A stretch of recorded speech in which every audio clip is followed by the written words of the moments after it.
like to transport you into a story. Come and join me by the campfire, and I will read to you a bit from the dark fantasy story titled Stephen King's Fairy Tale. This is Superior Reads.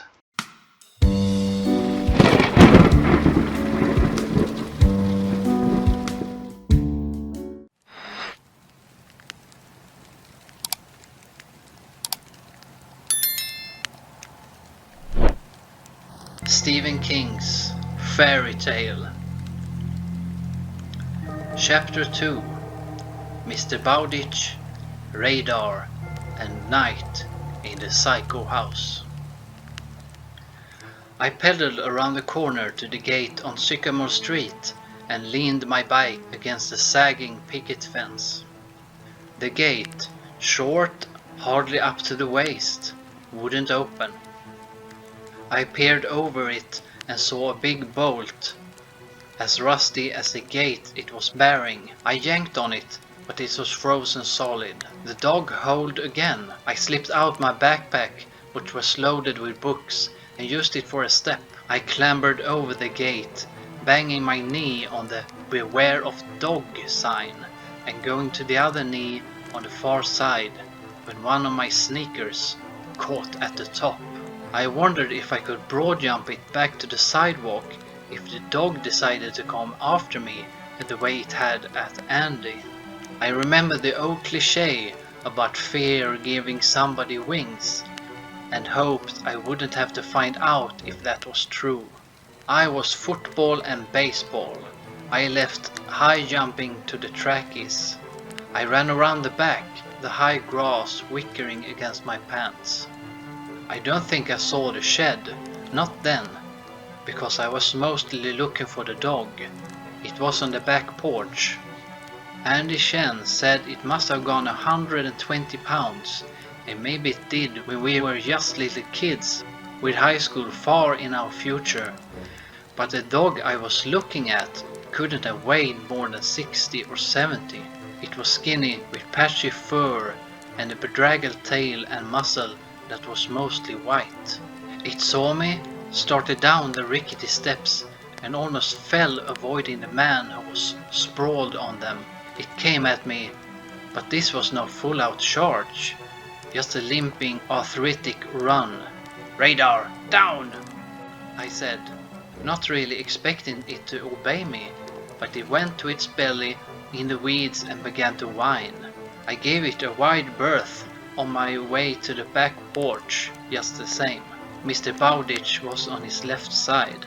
There was a knot pushing out his khaki pants above his right knee. You didn't need to be a doctor to know the leg was broken, and based on that bulge, the break had to be pretty bad. I couldn't tell how old Mr. Bowditch was, but pretty old.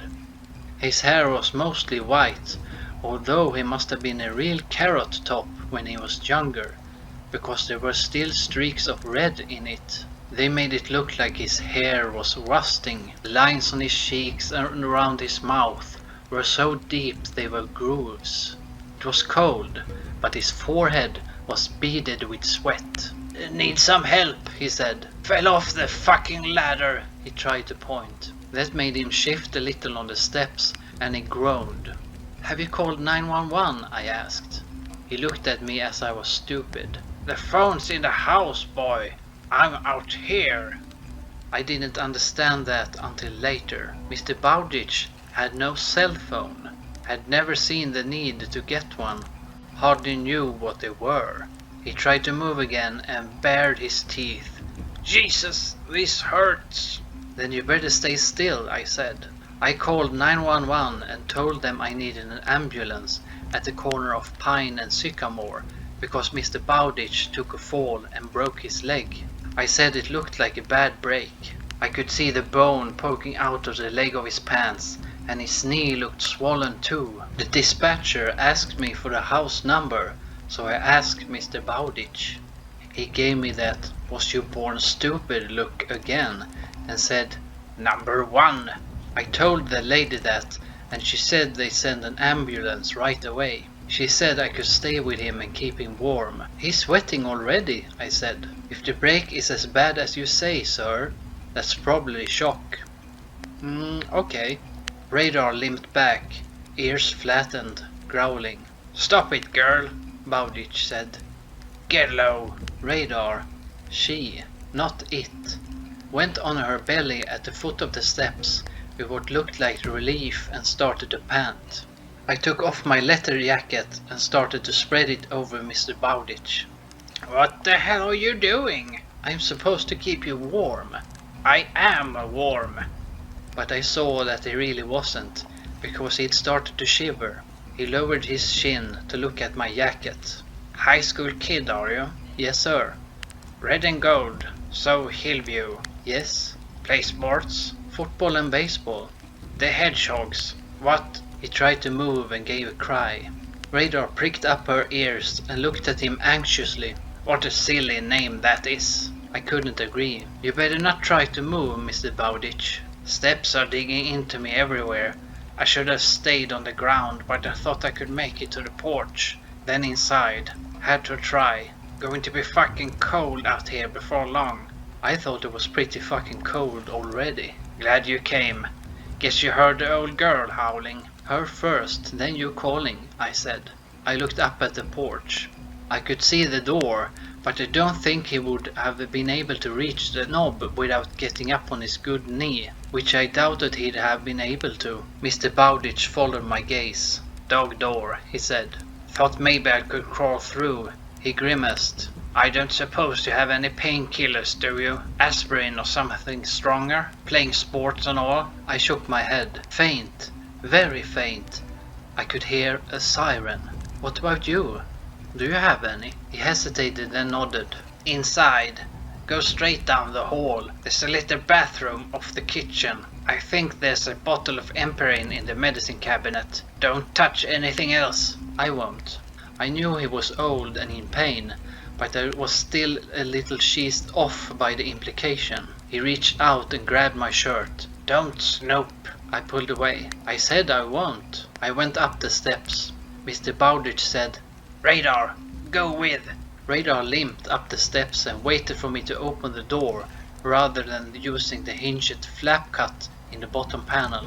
She followed me down the hall, which was dim and sort of amazing. One side was stacked with old magazines done up in bundles that were tied with hay rope. I knew of some, like Life and Newsweek, but there were others.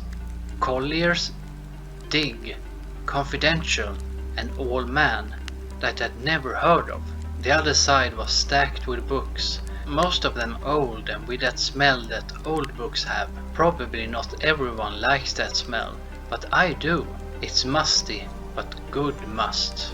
The kitchen was full of old appliances, the stove a hot point, the sink porcelain with rust rings from our hard water, the faucets with those old-timey spoke handles, the floor linoleum so worn I couldn't tell what the pattern was, but the place was neat as a pin.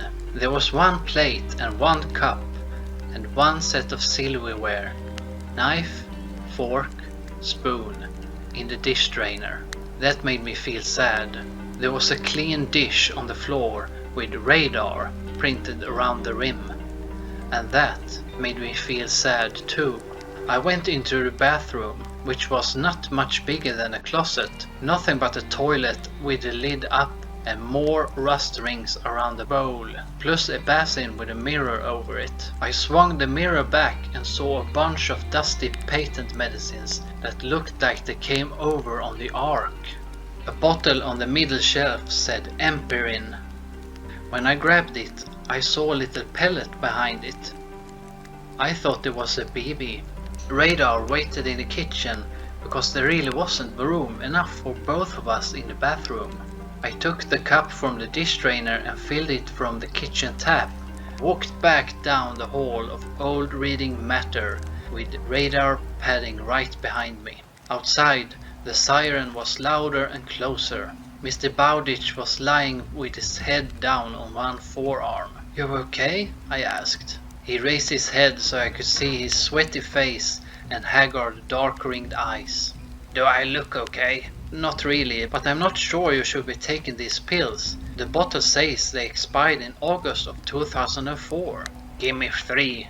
Jeez, Mr. Bowditch, maybe you should wait for the ambulance. They'll give you... Just give them to me. Whatever does not kill me makes me stronger. Don't suppose you know who said that, do you? They teach you nothing these days. Nietzsche, I said. Twilight of the Idols. I'm taking world history this quarter. Bully for you. He fumbled in his pants pocket, which made him groan, but it didn't stop until he brought out a heavy ring of keys. Lock that door for me, boy. It's the silver key with a square head. The front one's locked already. Then give them back to me. I worked the silver key off the key ring, then gave the ring back. He got it into his pocket, groaning some more as he did. The siren was closed now. I hoped they'd have better luck with the rusty bolt than I'd had. Otherwise, they'd have to knock the gate off the hinges. I started to get up, then looked at the dog. Her head was on the ground between her paws. She never took her eyes off Mr. Bowditch. What about Radar? He gave me that was you born stupid look again. She can go inside through the dog door and out when she needs to do her business.